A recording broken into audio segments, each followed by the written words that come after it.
Hello guys, it's Glurmit here and welcome back to another video. This one is really fun, guys. So, as continues the theme of the Datacron testing, guys, I have the following one down here. We have BT-1's CRON here. It has decent rolls, decent rolls in terms of stats, but in terms of the actual abilities you want, level 3, 6 and 9 is probably the best you can get for droids, and specifically the Aphra team. So the level 3 is going to give TM on any special ability. This is so important, guys.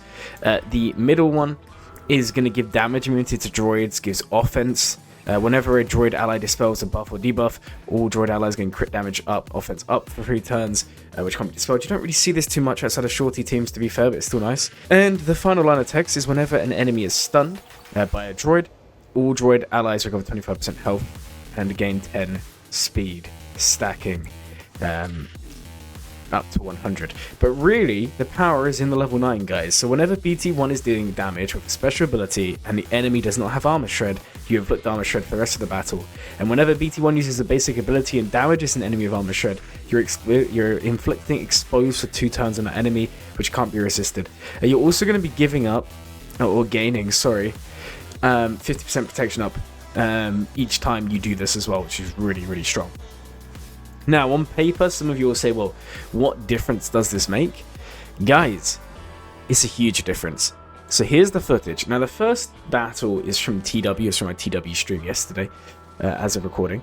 And we took this in against a Jabba, and we'd already tried some Datacron teams against Embo Omicron that just didn't work. I'll be honest. Embo's Omicron kind of shuts down a lot of the teams that I've been using lately because he's very anti-debuff, and a lot of those teams are debuff heavy. Now, you could say the same about Aphra. Aphra is also very anti-debuff, or very debuff heavy, sorry. However, the BT-1 CRON just makes you deal with so much damage, guys. The armor shred is incredibly good. Not to mention that you're gaining so much offense as it is, especially Vader in the Aphra team. And BT-1's going to be taking so many turns and just nuking, and it's just unbelievably good. In Grand Arena, this will be really solid. Territory War, this is really solid.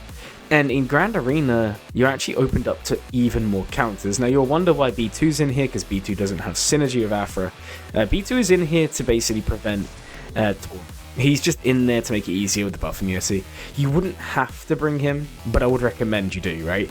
And he can also be removed from the Grievous team these days, and Stat can take his place. It's not a completely out of the question, but it was a really nice, easy, quick battle. It just goes to show how powerful the CRON really is, guys. Look at that, just nuking them. Because, you know, just the armor shred alone is unbelievably important to how the battle goes. Moving on to the second battle. Now, guys, this is a very bad Leia team, so I just want to point that out. This is not a good Leia team. There's no Drogon, there is no R2 or anything like that. All I'm showing you this for is to show you guys the damage you can do. That's basically all I'm trying to indicate here, because it isn't a very good Leia team. However, you can see you apply the armor shreds, you get all the exposes, and then watch how quickly you melt Leia. And this is basically what I'm trying to demonstrate here. Now, I understand this isn't a good Leia team. I have actually been practicing against the better Leia teams in Squad Arena. I'm not going to include the footage today.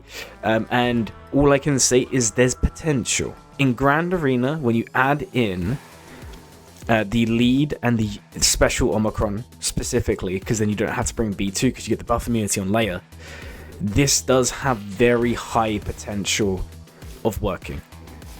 Outside of Grand Arena, I don't think so. Not against a good Leia team, but if you ever see something like that, you can definitely do it. But in Grand Arena, you definitely could do something. I got Leia down into the red, and then she just heals up and kills someone.